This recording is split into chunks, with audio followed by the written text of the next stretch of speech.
All right, video number 3. So we've talked about types of matter, solids, liquids, and gases.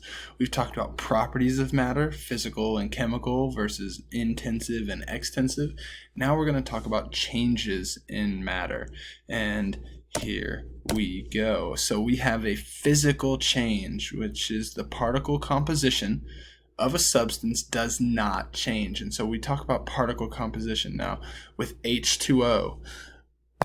That's obviously water, and so we have, and we'll learn this in more detail a lot later on, but this would be the oxygen atom, and this would be hydrogen and hydrogen. So we have H2O with a physical change. The particle composition does not change, and so this H2O molecule would stay intact. It might come apart from other H2O molecules, but the H and the O's are going to stay together, okay? So the substance keeps its characteristics and its properties. And so that's important. The physical change, the particle composition does not change. One really good way to think about this is right here.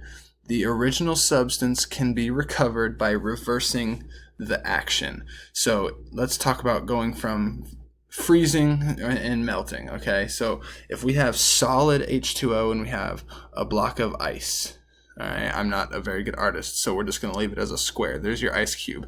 And we melt it into a puddle, all right?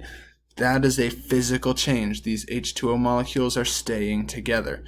This process can be easily reversed to go from liquid water back to solid. All right, so because it can be easily reversed, that makes it a physical change. Okay, here are some examples of physical changes. Those all can be easily reversed. Maybe not breaking and gluing it back together, but you still have, let's say I drop a beaker on the ground and the beaker shatters. I go from a lot of, or one big piece of glass to lots of small pieces of glass, but it's still glass, and so it is still the same substance. Okay.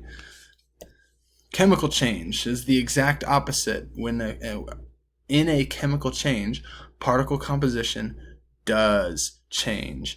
Okay, so that would mean up here, let me take this scribble off, that this H would come apart, and this H would come apart, and this O would come apart, and then we would have oxygen over here, and we would have hydrogen over there, and we would have hydrogen over there. That would be a chemical change where this H2O is no longer H2O and it changes into something else. So then we would have a new substance with different characteristics and different properties than the original. All right, this original substance could not be recovered by doing a simple reverse.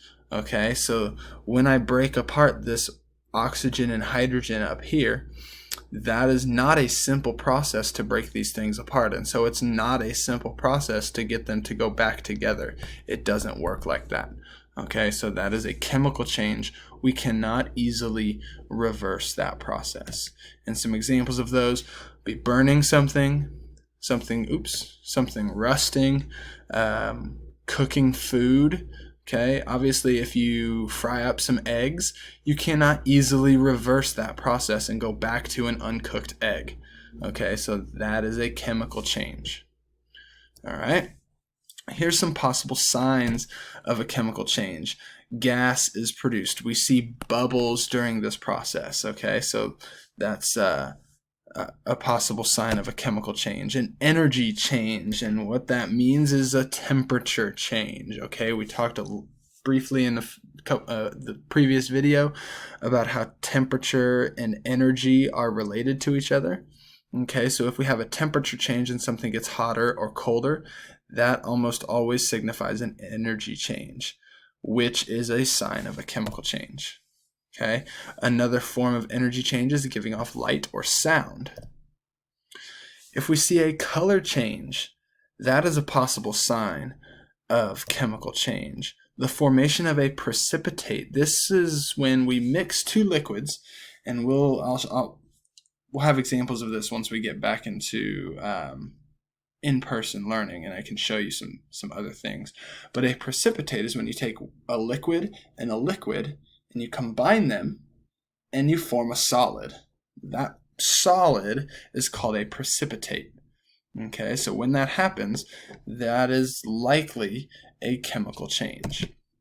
Okay, hey, there we go. Solid forms from mixing two liquids. Okay, it's important here, guys. This is really important that you understand this, that these are possible signs. Okay, just because something bubbles does not mean it is 100% always a chemical change. We talked about water going from solid to liquid. We can continue that and go from a liquid to a gas.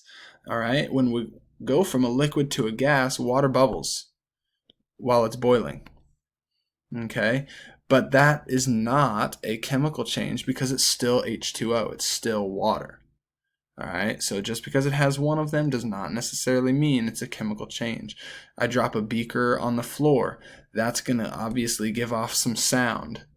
That does not necessarily mean that it is a chemical change. Okay, so use some common sense and some logic when you're talking about chemical versus physical changes. Okay, let's look at some examples here. I'll pop these up just like we have in the previous videos. You pause the video, write down your guess as to whether you think this is a chemical or a physical change.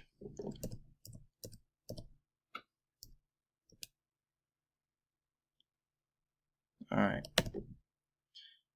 And of course, Sandlot. If you don't know what this movie Sandlot is, you are missing out. Pause the video, write these down. All right, so roasting a marshmallow is a chemical change, and I'm talking like really roasting a marshmallow, like going from a nice fluffy white pillow to black and charry. If you like your marshmallows and your s'mores like that, you're insane. The perfect marshmallow is nice and brown and toasty on the edge, not burnt and charred. You're gross. But anyways, that's a chemical change if you really roast a marshmallow. Dropping a beaker and it shatters. We talked about this one. That's a physical change. We have glass at the beginning. We have glass at the end. Grilling hamburgers, that is cooking food. You cannot ungrill a hamburger. Okay, so that's a chemical process, a chemical change. We cannot undo it easily. Dissolving salt in water, that's a physical change. Remember we talked about solubility and how easily something dissolves being a physical property. When we dissolve when we dissolve salt in water, we can easily undo that process. All we have to do is boil the water off and remove the water. We could let it evaporate if we wanted to, if we didn't have time or the resources to boil it. We could just let it evaporate. And what's going to be left around is a white crust on the edges and sides of our container. There's your salt. That is easily reversible. That's a physical change. Ripping up newspaper into shreds. Obviously, you start with newspaper, you end with newspaper. Physical change. Now, when we burn those shreds of newspaper in a fire, that is a chemical change. We cannot unburn those newspaper shreds. All right, and that is it for video number 3.